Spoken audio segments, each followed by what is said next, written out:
Hey everybody, um, Douglas Scott McCarron again. I think I've mentioned before, I spend a lot of time watching various studies, scholastic works, studies of languages concerning the Bible and the Quran and Bhagavad Gita. And, as I've said, I've in previous videos, I had this experience when I was 18 where my mom killed herself. And as I was staring at her, she gassed herself in the garage. I had this experience of like all of this just being a covering, and this like voice talked to me. It never really actually said anything. It was just kind of like, it didn't look like it was just very intense. And it was extremely bright, so bright that it was dark. So I'm very interested in these kinds of books because they're talking about it too. I think it's in Kings where Elijah or Isaiah, I think it's Elijah, goes looking for God, and there's a thunder and it's not there, and there's an earthquake and it's not there, and on and on. And then there's a still small voice.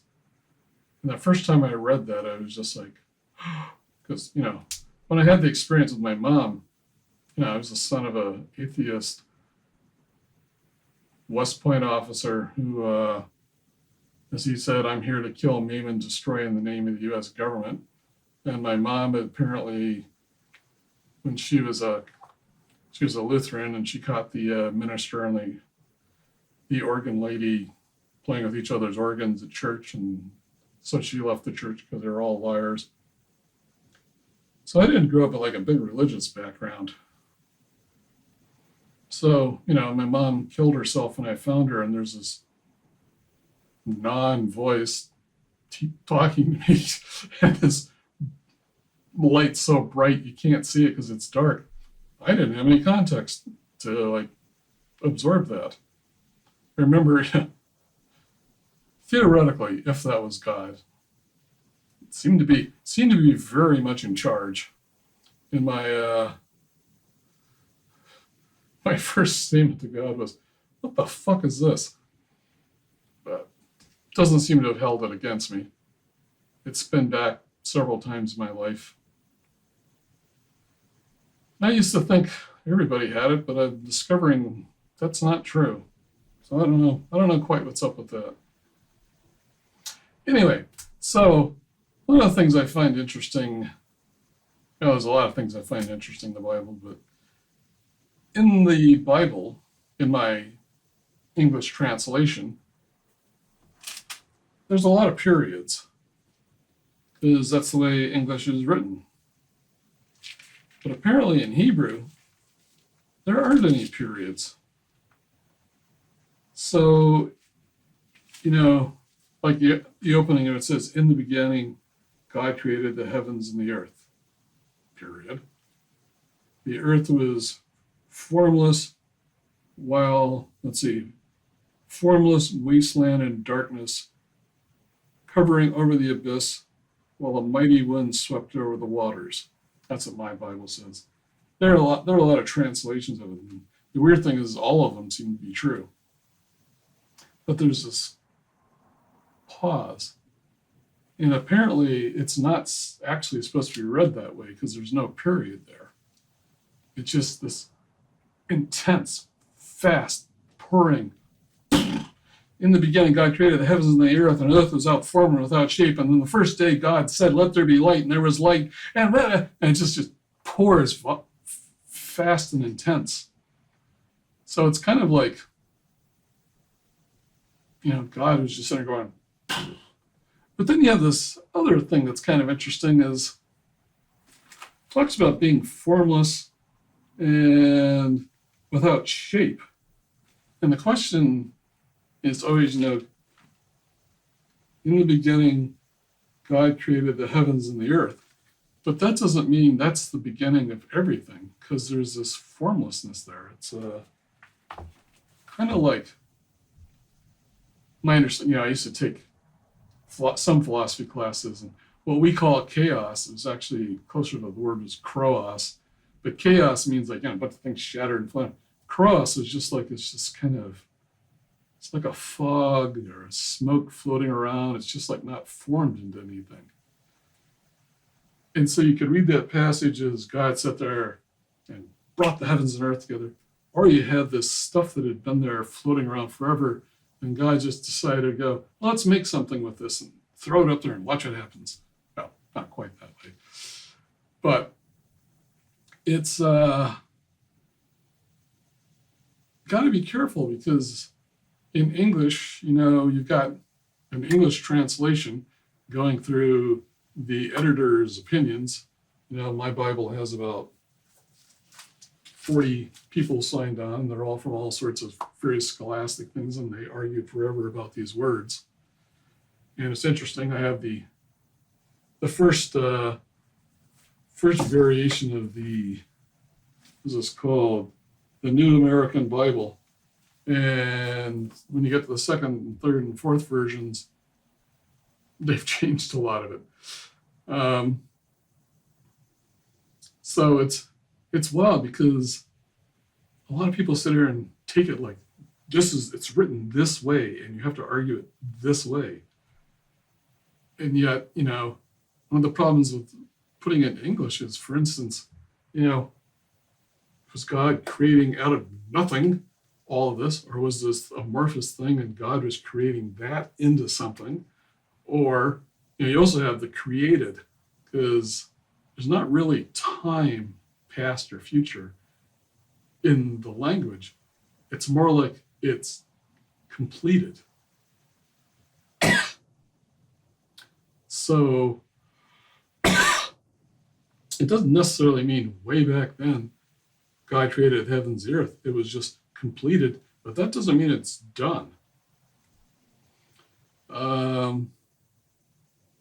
The name I am who shall be, I am who I am becoming.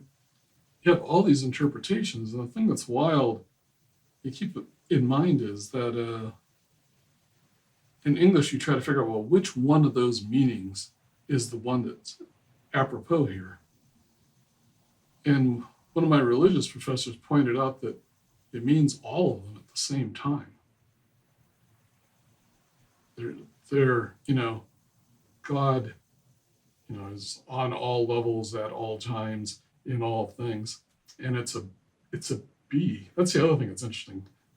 The name what is it called? The tetragrammaton, the words that sometimes gets translated as Yahweh. It's 4 vowels or 4 consonants. It's not really absolutely clear what that is. But people sit there and argue over it like my explanation is the right one. And we're so busy fighting about that I'm right that we kind of don't notice it. And it's interesting because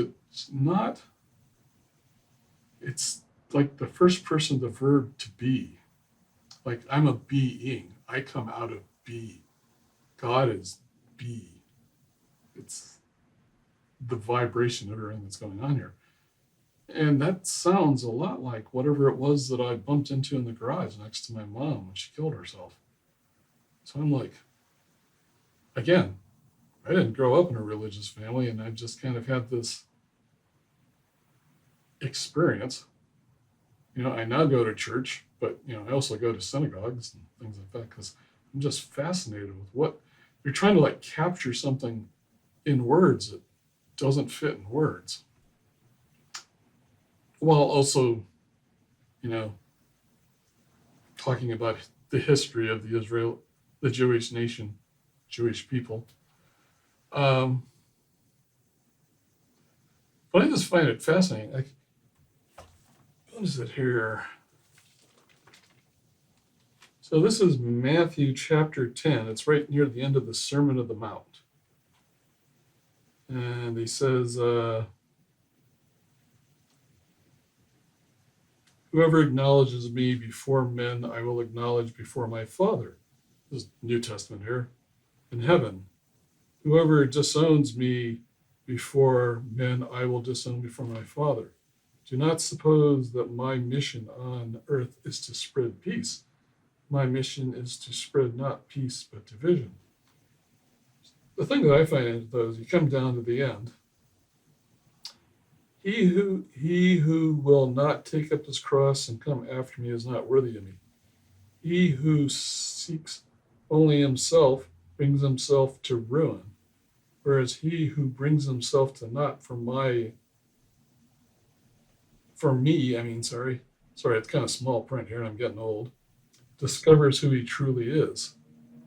Well, the later versions, it's he who seeks himself will lose his life, and he that is willing to lose himself will gain his life. It's kind of like you're not supposed to be seeking after yourself. You're supposed to be surrendering yourself. Like in my case, my Douglas McCarron. But this actually sounds more real to me. He who seeks only himself brings himself to ruin, whereas he who brings himself to naught, which is not even nothing, it's just not, N-O-U-G-H-T, for me, discovers who he is. So it's like you bring yourself to, again, back to the vapor, the unformedness, and you suddenly discover who you are. And that both fascinates me and at the same time sounds familiar to me and at the same time sounds like, huh? So, be that what it is, chasing after the name your parents made up and then all the feelings that you developed and protections you developed over the course of your life, as if they're going to reveal who you are, I just suggest they aren't. They're just discussions about you in life. They aren't actually the fire life. They aren't the bee. So let the other parts of your being, other than the conversation in your head, come in. Your limbic system kind of lives in an eternal way. It doesn't know time. In your right brain, like when I play the guitar, when I'm playing, I have like kind of a mixture of left brain, like I know this is how the song's supposed to go, and here's what the chords go, and then my right brain is conscious, this big, not quite picture, it's more like this soundscape, and yet it occurs as an image. But it's actually a sound. It's really hard to describe. But if I only listen to the thinking words in my head, I'm only using like a quarter of my being. So, allow the other parts of you to get in there and open you up to whatever all this really is. All right. Well, I hope that was somewhat clear. All right. Thank you. Till next time. Douglas Scott McCarron. Check me out at dsmccarron.com.